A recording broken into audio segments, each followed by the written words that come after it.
5 days into the drive and the cattle have arrived at the bottom of the mountain. All 2,000 have to be driven through a single gateway and up a narrow track. The leading cattle are the experienced ones who know where they're going and make good progress towards the cool mountain pastures. But the back of the herd, the drag, is comprised of the bulls and the lame and the stupid. And it's become a dusty, fly-infested inferno.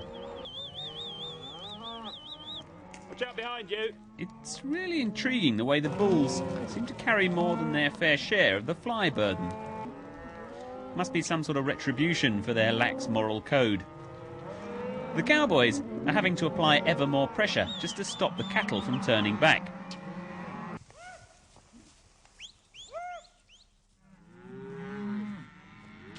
But it's not just the men and the whips.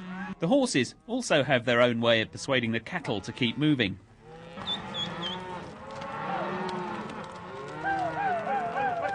Once the gate is shut behind the herd, the other ranch hands are free to go back to their air-conditioned tractor cabs and finish off the hay harvest.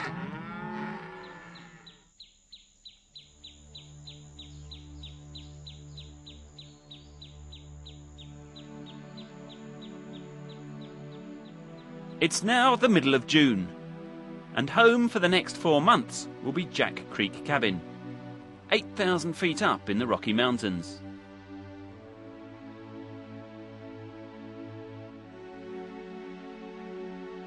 The cabin enjoys what even I could forgive an estate agent for describing as a secluded location.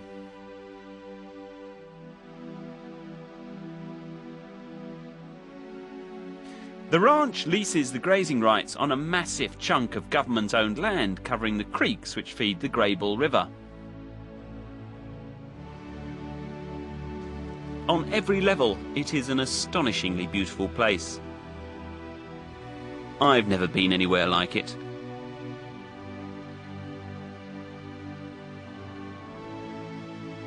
From the lichen-covered rocks to the waving water grasses and the crystal clear, icy cold meltwater streams.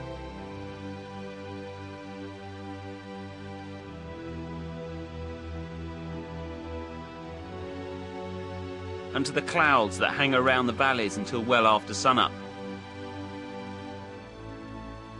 It's a visual treat wherever you look. The mountains trap every bit of passing moisture and ensure that the grazing will stay good right through to the end of the summer.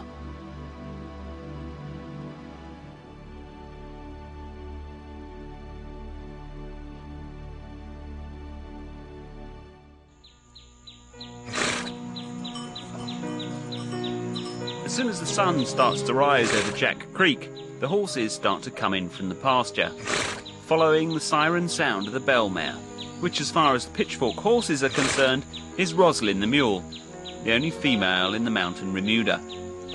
The bell helps to keep the herd together and is supposed to discourage the local predators such as bears or mountain lions.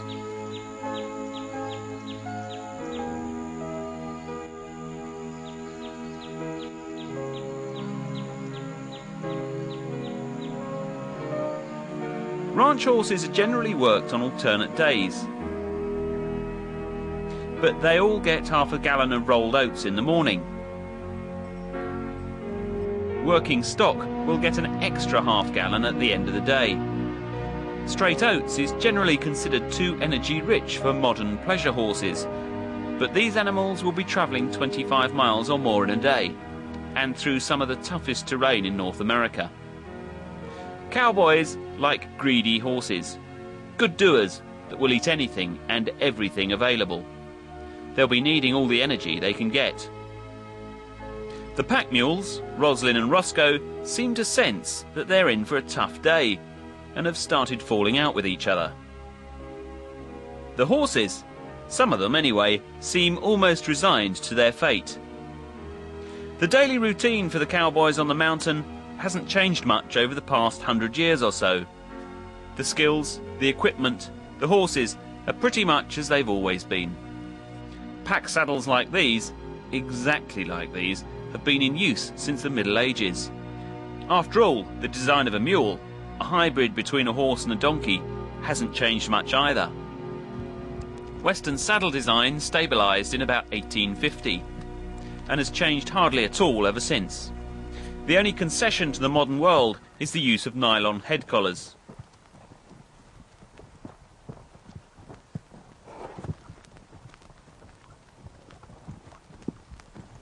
For reasons best known to himself, Lewis enjoys working with problem horses.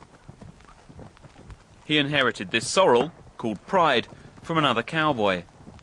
Pride had developed this interesting technique for stopping people from climbing into the saddle.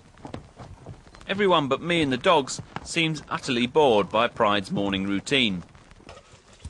Eventually, Lewis climbs aboard, and the horse passes briefly into phase 2, which is followed, within minutes, by a rather grudging surrender.